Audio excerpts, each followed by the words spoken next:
So yan, good morning mga paps. Yan, schedule natin ng PMS ang motor natin. Change oil tayo dahil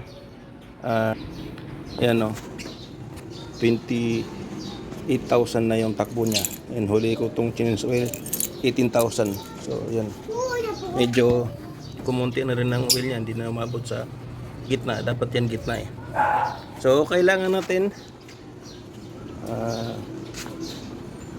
3 liters Petron Sprint 40. Yan, talagang pang big bike siya na oil. Yan o, markang big bike. Tsaka Kawasaki oil filter, range na pangtanggal ng filter. At tsaka 17. At tsaka ito Imbudo. Yan.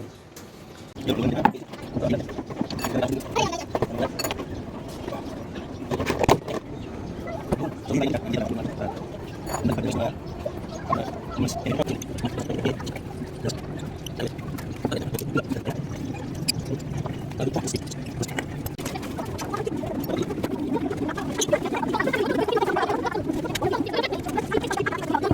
yun, tapos ng oil natin malagay, ilagay natin sa idle mode.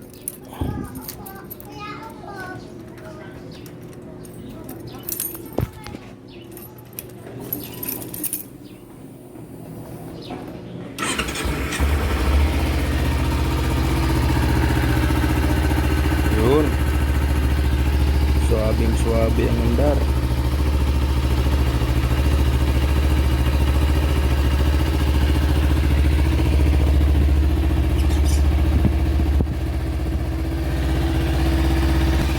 So yun, natapos rin ang change oil natin.